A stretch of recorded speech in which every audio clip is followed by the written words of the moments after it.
인천노회를 섬기면서 늘 배우고 또 닮고 따르고 싶어했던 존경하는 최인모 목사님의 은퇴는 매우 아쉬움이 많이 있습니다. 그럼에도 불구하고 하나님께서 사랑하는 목사님을 붙드셔서 성역을 잘 감당하시고 모든 성도와 노회가 존경하는 원로 목사님으로 또 공로 목사님으로 세우심을 받을 수 있었다는 일은 하나님께 감사하는 일이고 또 하나님께서 주신 크신 은혜라 생각합니다. 아울러서 오늘 모든 교회와 성도들이 바라고 사모하고 기도하며 구하였던 그런 목사님, 우리 박성호 목사님께서 우리 최 목사님을 이어서 이 교회를 섬길 수 있는 은혜를 주심에 대해서 기뻐하며 또 감사하며 또 사랑하는 목사님에게 큰 은혜가 더하시기를 주님의 이름으로 축하드립니다. 아울러서 오늘 임직식을 통해서 하나님의 성령이 임재하시고 또 이 순서 가운데 은혜를 더하셔서 모두에게 성령의 충만한 은혜를 부어주심으로 교회와 그리고 또 목사님 사역 외에 더 이전보다 큰 역사가 일어날 수 있게 되기를 주님의 이름으로 축원합니다. 오늘 본문에 소개해주고 있는 말씀에 보면 참으로 능력의 지도자가 은퇴하고 그리고 그 뒤를 이어서 여호수아가 순전하고 순종한 모습으로 모세를 대신해서 이스라엘 백성들을 이끌고 가나안 땅에 들어가는 어쩌면 위임식과 같은 말씀이다라고 말할 수가 있습니다. 그러므로 저는 오늘 본문에 있는 말씀을 통해서 하나님께서 여호수아를 세워서 이스라엘 백성들의 그 고난과 고통의 방야 생활을 끝내고 하나님이 약속하셨던 적과 꿀이 흐르는 땅에 이르러 그들에게 약속한 축복을 넘치도록 부어주신 것처럼 오늘 이 위임식을 통해서 또 귀한 목사님을 통해서 약속하신 은혜와 축복이 무엇인지 다 알 수는 없지만 이스라엘 백성들에게 주셨던 것보다 더 큰 은혜를 부어주시기를 간절히 소원하는 마음으로 이 말씀을 함께 나누고자 합니다. 먼저 오늘 위임을 받는 목사님과 모든 성도들이 본문에 있는 말씀을 통해서 기억해야 될 가장 중요한 사실은 자기 존재의식을 꼭 가져야 된다라고 하는 말씀입니다. 오늘 1절에 보면 여호와의 종 모세가 죽은 후에 여호와께서 모세의 수종자 눈의 아들 여호수아에게 말씀하여 이르되 내 종 모세가 죽었으니 이제 너는 이 모든 백성과 더불어 일어나 이 요단을 건너 내가 그들 곧 이스라엘 자손에게 주는 땅으로 가라 라고 말했습니다. 모세는 우리가 잘 아는 것처럼 참으로 위대한 지도자였습니다. 누구보다도 하나님께서 말씀하시기를 모세를 하나님이 대면하여 아는 자라 라고 말씀하시고 430년 노예 가운데 있는 이스라엘 백성들을 구원해낸 위대한 지도자이고 또 절대절명에 가로막혀 있는 홍해를 가르고 그리고 목마른 백성들에게 만나 반석에서 물이 솟게 하고 굶주림으로 배고파하고 있는 이스라엘 백성들에게 하늘에서 만나가 내리게 하고 그리고 그들로 하여금 추울 때는 불기둥으로 더울 때는 구름기둥으로 그렇게 안위하며 자녀보다 더 뜨거운 마음으로 이스라엘 백성들을 무려 40년 동안이나 이끌어 인도했던 위대한 지도자. 그는 구약에서뿐만 아니라 신약에서도 모든 믿음의 사람들에게 그리고 오늘 이 시대에 살아가고 있는 많은 믿음의 성도들과 또 목회자들에게 동일한 아름다운 모습을 보여주고 있습니다. 그런데 이 모세가 다음 지도자인 여호수아를 세워서 이스라엘 백성들을 맡겨 가나안 땅에 이르게 할 때 그의 이름을 호세아에서 여호수아로 민수기 13장 16절에 개명해 준 것을 볼 수가 있습니다. 곧 여호수아라고 하는 주님의 구원자다. 너는 주님의 구원자로서 이스라엘 백성들을 애굽에서 광야에서 그리고 가나안 땅에 이끌어 인도할 위대한 지도자가 될 것이라고 말씀해 주었습니다. 그리고 민수기 34장 9절에 그 모세가 여호수아를 안수할 때 하나님의 신이 그 위에 충만하게 되었더라 라고 말씀하셨습니다. 이처럼 여호수아는 하나님의 명령을 따라서 모세의 신뢰와 기대와 그의 축복을 힘입어서 이제 이스라엘 백성들을 이끌고 요단강을 건너 가나안 7족을 물리치고 그리고 그 땅에 약속한 하나님의 거룩한 백성들을 분배해서 행복한 삶을 살아가도록 하는 일에 성공적 사역을 감당했습니다. 그래서 여호수아서 24장 29절에 보면 여호수아가 그렇게 부름을 받은 그야말로 위대한 지도자 모세가 세상을 떠나고 어찌할 줄 몰라 할 그때에 하나님께서 그를 들어 이런 놀라운 사명을 맡겨주실 때 그는 비록 모세의 수종자, 시종자에 불과했지만 24장 29절에 이 일 후에 여호와의 종 눈의 아들 여호수아가 110세에 죽었다라고 그렇게 말했습니다. 위대한 모세의 그늘에 가려졌던 사람이기도 하고 또 어쩌면 그의 수종자에 지나지 않았던 무명의 사람일 수도 있고 오히려 같이 동역자였던 갈렙보다 더 어리고 어떤 면에서 능력이 부족해 보였을지도 모르겠지만 하나님이 그를 붙들어 주심으로 그리고 스스로 자신의 존재가 누구인가를 잊지 아니하고 성실하게 그의 사명을 잘 감당할 때 하나님께서 그를 여호와의 종 여호수아 모세의 종이 아니라 모세의 수종자가 아니라 그저 부족한 사람이 아니고 무명의 사람이 아니라 여호와의 종으로 그의 위대한 사역을 마무리할 수 있었던 것처럼 바울이 늘 그의 서신 로마서 1장 1절로부터 모든 서신을 쓸 때마다 날마다 고백하기를 바울은 말했습니다. 예수 그리스도의 종된 바울은이라고 말씀하고 있는 것처럼 우리 목사님이 오늘 위임을 받고 남은 생애 동안 목회하는 동안 내가 누구인가를 잊지 아니하되 이제는 누구의 시종도 아니고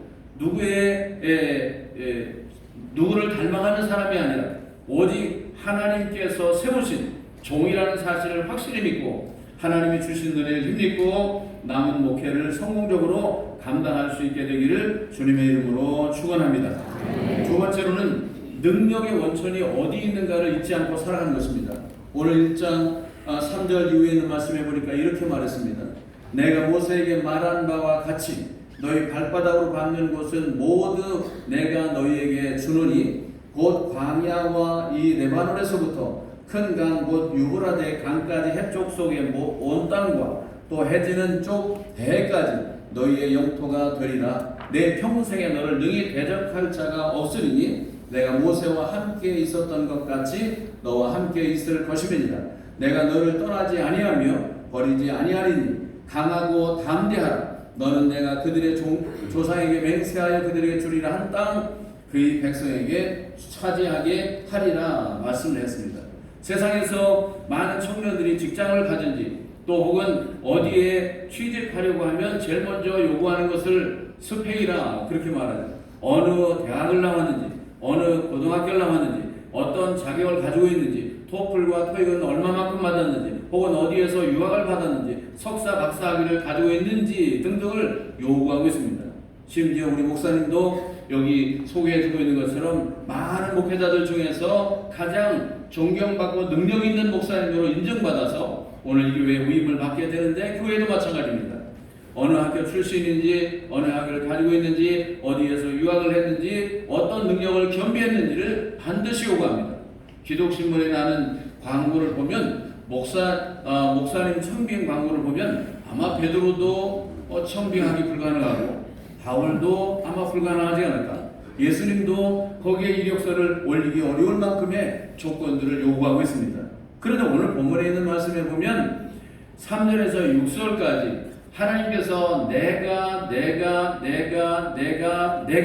5번이나 내가 능력을 줄 것이다. 내가 능력을 줄 것이다. 내가라고 그렇게 말했습니다. 그래서 바울은 빌립보 3장 7절에 있는 말씀에 보면 이전에 자기가 가지고 있었던 모든 스펙을 해로 여길 뿐만 아니라 배설물로 여긴다. 왜냐하면 내게 능력이 오직 주님께만 있기 때문이다 라고 고백하면서 스스로 나는 죄인의 교수일 뿐 하나님의 능력을 주시지 않으면 이 사역을 감당할 수 없다고 그는 고백을 했습니다.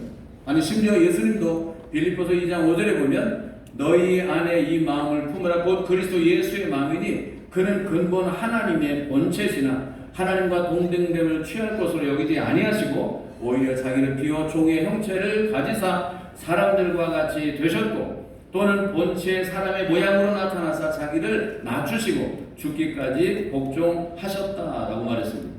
앞으로 목사님의 능력은 이전에 신학대학교, 신학대학원 유학을 해서 받은 학위나 그 어떤 능력이 아니라 이제부터 하나님 앞에 엎드려서 하나님이 주시는 능력으로만 이 사역을 감당할 때 하나님께서 목사님을 붙드시고 축복하실 것이고 이 교회의 놀라운 부흥의 역사를 이루게 하실 줄로 믿습니다.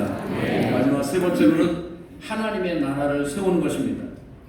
우리 제가 개척할 때 우리 목사님께서 오셔서 주님의 교회를 세우라고 하는 말씀을 주신 적이 있는데 오늘 7절에 있는 말씀에 보니까 이렇게 말했습니다. 오직 강하고 극히 담대하여 나의 종 모세가 내게 명령한 그 율법을 다 지켜 행하고 우로나 좌로나 치우치지 말라. 그리하면 어디로 가든지 형통하리니 이 율법책을 내 입에서 떠나지 말게 하며 주야로 그것을 묵상하여 그 안에 기록된 대로 다 지켜 행하라. 그리하면 내 길이 평탄하게 될 것이며 내가 형통하리라. 내가 내게 명령하는 것이 아니냐. 강하고 담대하라. 두려워하지 말며 놀라지 말라. 내가 어디로 가든지 내 하나님 여호와가 너와 함께 함이라. 그렇게 말했습니다.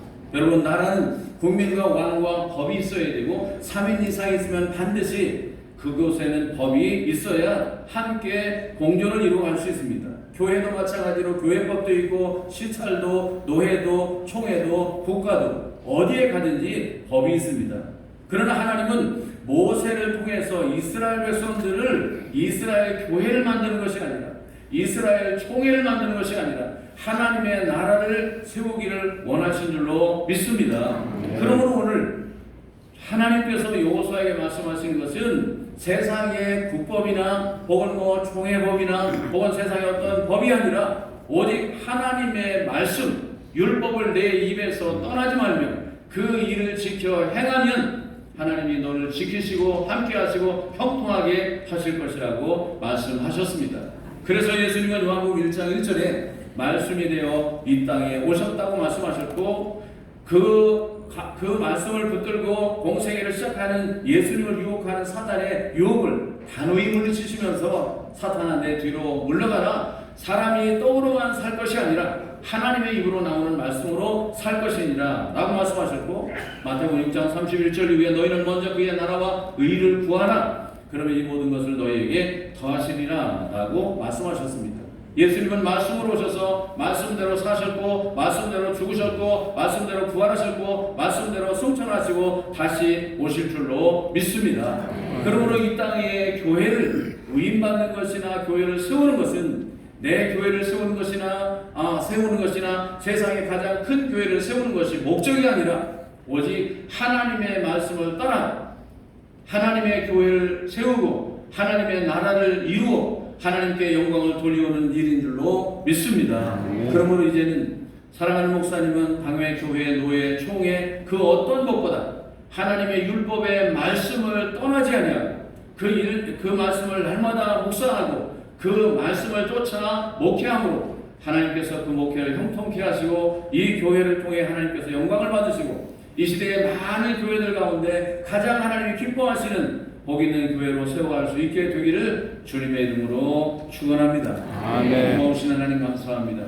오늘 주님께서 평생토록 붙들어 세워주신 귀한 목사님을 통해서 든든하게 교회를 여기까지 세워주시고 이제 더 큰 영광을 받으시려고 주님 일찍이 택하시고 부르시고 훈련하시고 모든 것들로 넘치게 하실 뿐만 아니라 오늘 그 순전한 마음을 받으시고 이곳에 위임 목사로 세우시는 우리 박성호 목사님 하나님 이제로부터 영원토록 함께 하시기를 소원합니다.